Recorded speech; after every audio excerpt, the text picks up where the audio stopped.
Big city, everything pretty. Got me up, head for the big city. 99.9 WEFM. WhatsApp us or call us at 457-9997. Activated Mornings on WEFM 99.9 is on now.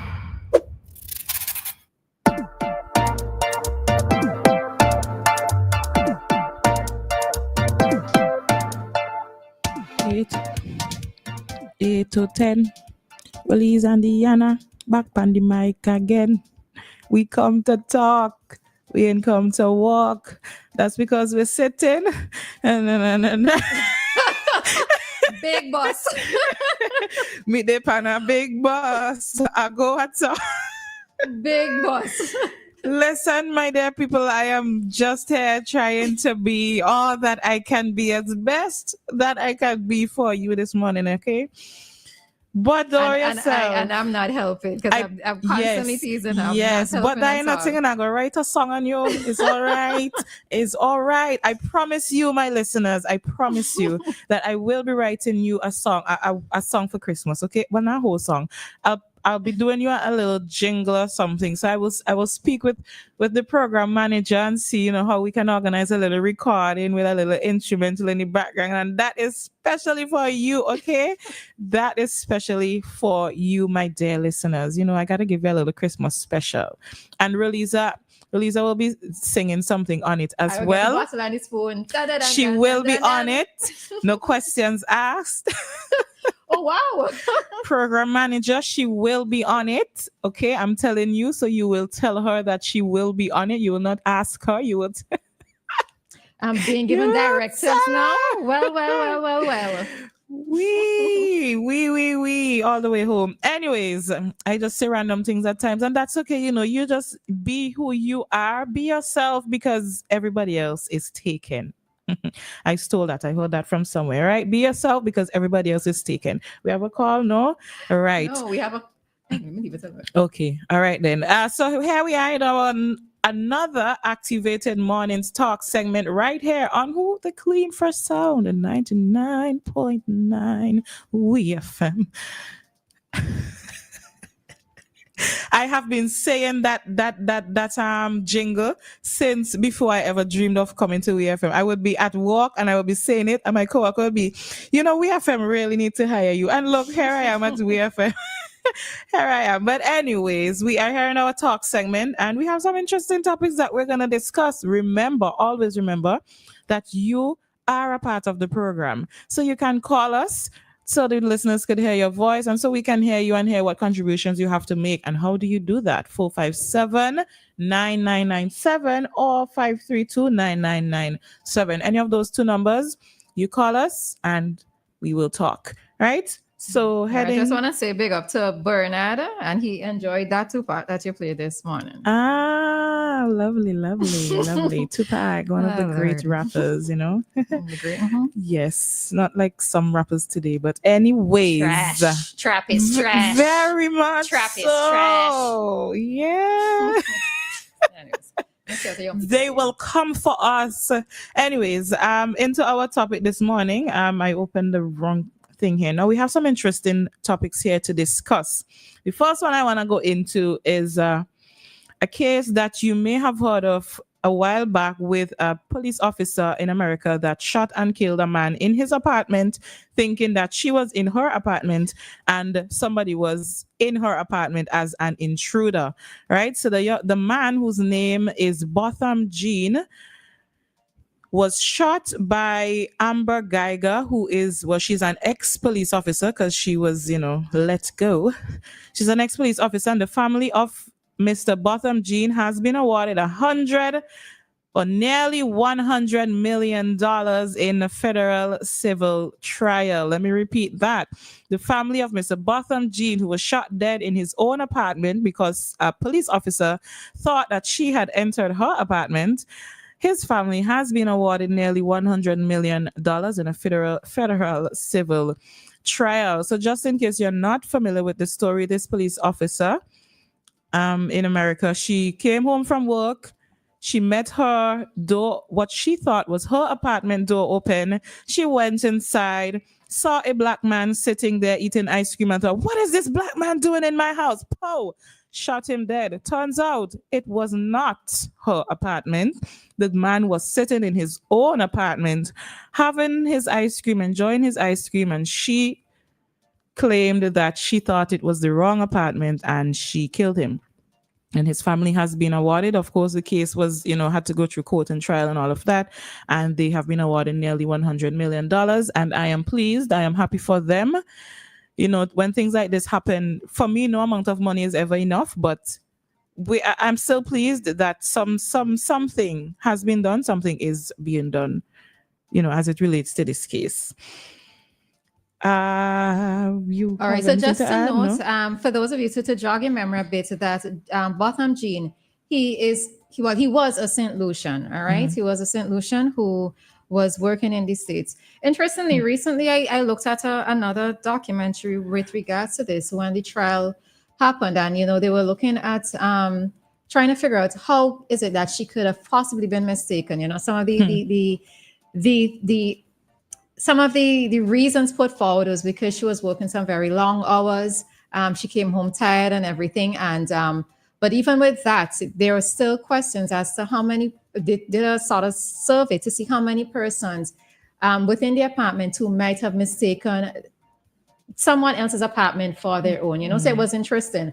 What also stood out for me when I looked at that particular documentary was during her sentencing hearing that I got annoyed with it too. But let me tell you, before I digress too much, there was part of in what was said in part of the sentencing said that Botham Jean, knowing who he was as an individual, is that he would have looked to have forgiven her, right? Mm. And somehow that played into the sentencing that was done. And when I heard that, it did not make sense to me, because if somebody is guilty of whatever, how it is that the deceased person, how it is they went through their life in terms of how they thought, etc., should not play into what the sentencing is, right? And I went through the comments and I realized, it wasn't me alone. Persons were also outraged that had happened. And even at the sentencing, his brother, Botham Jean's brother, also gave her a hug and said that he forgave her. I thought that was strength, a lot of strength that was shown, but it was interesting. It was interesting. So then to come across this yesterday, it's on one hand, I am happy to see that they are going to be awarded, as in the family, because I think it's another brother and a sister and his mother. Can't remember if the father's in the picture, but that they're going to be awarded this judgment. But I always wonder, how do you go about spending money knowing that, somebody for you has died? I mean, the thing of it is that, of course, maybe the person who is deceased would want for at least their death to sort of account for something in a sense. Maybe to their judgments would help to improve their life, or set them up for life, or set up family generations later on. But I always wonder, would I feel if a deceased loved one, I have a deceased loved one, a judgment was awarded, I bought a car.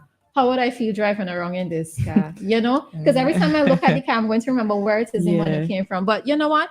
Maybe that was something that I thought about whenever judgments, especially when it's millions, are being awarded to the families, the victim's family, right? Yeah. So I feel in cases like that, it depends on who you are. Because I know people who have benefited from the deaths of a loved one, and man, they spend their money without thinking twice. There was no, this is how I got it. Man, they just thought money. Let me spend that money, So it depends on who you are. I feel, you would have some considerations, boy, feel a little guilty about the situation. But his family has been awarded, and we're happy for that. A very forgiving family. I mean, Christians ask us to practice forgiveness. So perhaps it is a true Christian family.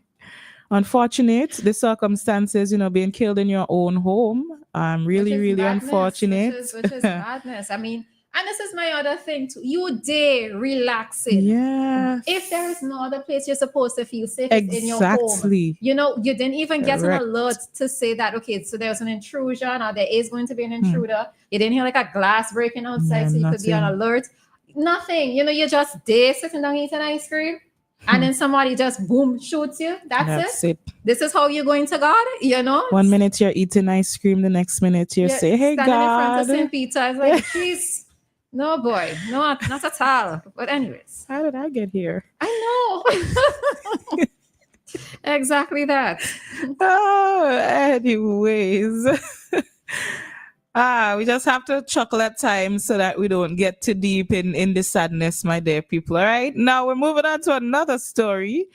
And this one, a young British gentleman, an 18-year-old British young man by the name of Marcus Fakana, is on trial and is facing a 20-year jail sentence. An 18-year-old British young man is facing a 20-year jail sentence in Dubai. Why? Because he had relations with a 17-year-old girl in the city. He went to the city on vacation with his family and met a beautiful young, well, I'm just adding the beautiful part here, to be honest. Met a young lady, 17 years old, and of course they linked up as young people tend to do, and then they decided to become engaged in sexual relations. And in Dubai, it is illegal to have sex under the age of 18. The age of consent in Dubai, the age of consent is 18 years old, and they take those things very seriously. Over there in the United Arab Emirates, you have the Islamic presence, which is Islam, I think, was one of the major religions over there. So they think, what is going on with my tongue this morning? They take those things very seriously. So just to give you a little bit more detail,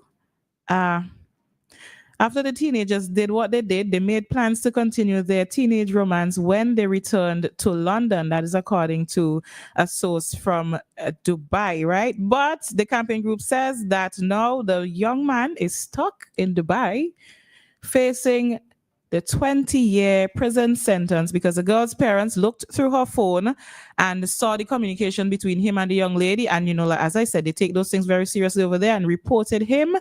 And now he has found himself in trouble. And it's the situation under which he has found himself in trouble. 18 years old, and he could possibly be facing 20 years in jail over there in the United Arab Emirates for violating the people's law.